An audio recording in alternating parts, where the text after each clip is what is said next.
ಚಿಂದಿ ಉಡಾಯಿಸೋ ಖಾರ ಬಣ್ಣ ರುಚಿಯನ್ನು ನೀಡುತ್ತದೆ. ಮೆಣಸಿನ ಪುಡಿ ಚಿಂದಿ ಉಡಾಯಿಸೋ ಖಾರ ಬಣ್ಣ ರುಚಿ. ಇನ್ನು ವಿಜಯಪುರದಲ್ಲಿ ಭಾರೀ ಮಳೆಗೆ ಹೈವೇ ಮುಳುಗಡೆ ಆಗಿದೆ. ವಿಜಯಪುರ ಸೊಲ್ಹಾಪುರ ಹೈವೇ ಜಲಾವೃತವಾಗಿರುವುದು. ಭೀಮಾ ನದಿ ಆರ್ಭಟಕ್ಕೆ ಸದ್ಯಕ್ಕೆ ನಾವು ನೋಡ್ತಾ ಇದ್ದೀವಿ. ಇಡೀ ಊರೇ ಜಲಾವೃತವಾಗಿದೆ. ಡ್ರೋನ್ ಕ್ಯಾಮ್ರಾದಲ್ಲಿ ಸರಿಯಾಗಿರುವಂತಹ ದೃಶ್ಯ ಇದು. ಹೈವೇ ಎಲ್ಲಿದೆ ಅಂತ ನೀವು ಹುಡುಕಬೇಕು.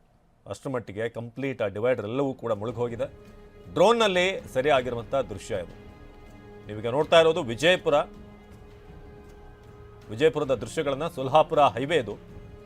ಆದರೆ ಹೈವೇ ಕಂಪ್ಲೀಟ್ ಆಗಿ ನೀರಿಂದ ಮುಚ್ಚೋಗಿದೆ. ಯಾವುದೇ ವಾಹನ ಓಡಾಡೋಕೆ ಸಾಧ್ಯವೇ ಇಲ್ಲ. ಹಾಗಾಗಿ ಹೆದ್ದಾರಿಯಲ್ಲಿ ಸಾಲುಗಟ್ಟಿ ನಿಂತಹ ಲಾರಿಗಳು, ನಿಂತಲ್ಲೇ ನಿಂತಿರುವಂಥ ನೂರಾರು ಲಾರಿ. ಇದು ಸೊಲ್ಹಾಪುರ ಹೈವೇಯ ದೃಶ್ಯಗಳನ್ನು ನಿಮಗೆ ತೋರಿಸ್ತಾ ಇದ್ದೀವಿ ನೋಡಿ. ಇಲ್ಲಿಂದ ಸ್ವಲ್ಪ ರಸ್ತೆ ಕಾಣುತ್ತೆ ನಿಮಗೆ. ಇಲ್ಲಿ ಲಾರಿಗಳು ಅಲ್ಲಲ್ಲಿ ಬ್ಲಾಕ್ ಆಗಿರುವಂಥ ದೃಶ್ಯ. ಅಲ್ಲಿಂದ ಮುಂದೆ ಹೋಗೋಕೆ ಸಾಧ್ಯ ಇಲ್ಲ, ಯಾಕಂದರೆ ಕಂಪ್ಲೀಟ್ ಹೈವೇನೇ ಮುಚ್ಚಿ ಹೋಗಿದೆ. ಇದು ವಿಜಯಪುರದಲ್ಲಿ ಭಾರೀ ಮಳೆಗೆ ಹೈವೇ ಬ್ಲಾಕ್ ಆಗಿರುವಂಥ ದೃಶ್ಯ. ವಿಜಯಪುರ ಸೊಲ್ಹಾಪುರ ಹೈವೇ ಇದು. ಸೊ ಭೀಮಾ ನದಿ ಆರ್ಭಟ ಹೇಗಿದೆ ಅನ್ನೋದಕ್ಕೆ ಈ ಒಂದು ದೃಶ್ಯ ನಿಮಗೆ ಸಂಪೂರ್ಣ ಚಿತ್ರಣವನ್ನು ತಿಳಿಸುತ್ತೆ. ಏನಾಗಿದೆ ಅಲ್ಲಿ ಅಂತ. ಅದು ಕೂಡ ಈ ಭಾಗದಲ್ಲಿ ಸಾಕಷ್ಟು ಕಂಟೈನರ್ಗಳು ಬರುವಂಥ ಒಂದು ರೋಡ್ ಇದು, ಹೈವೇ ಇದು.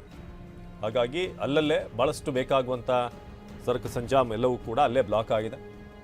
ಸೊ ಏನು ಸಪ್ಲೈ ಬರಬೇಕಾಗಿತ್ತು ಬೆಂಗಳೂರು ಸೇರಿದ ಹಾಗೆ ದಕ್ಷಿಣ ಕರ್ನಾಟಕ ಭಾಗಕ್ಕೆ ಎಲ್ಲವೂ ಕೂಡ ಈಗ ಬ್ಲಾಕ್ ಆಗ್ತಾ ಇದೆ. ಅಲ್ಲಲ್ಲಿ ಲಾರಿಗಳು ನಿಲ್ತಾ ಇದೆ.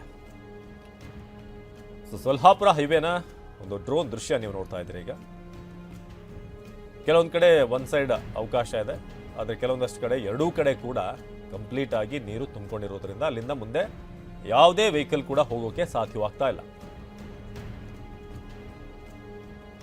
ಒಂದು ಅದ್ಭುತವಾದಂಥ ಡ್ರೋನ್ ದೃಶ್ಯ ನೀವೀಗ ನೋಡ್ತಾ ಇರೋದು. ಹೇಗೆ ಭೀಮಾ ನದಿ ವಿಜಯಪುರದ ಹಲವಾರು ಪ್ರದೇಶಗಳನ್ನು ನುಂಗಿದೆ ಅನ್ನೋದಕ್ಕೆ ಈ ದೃಶ್ಯ ಸಾಕ್ಷಿ.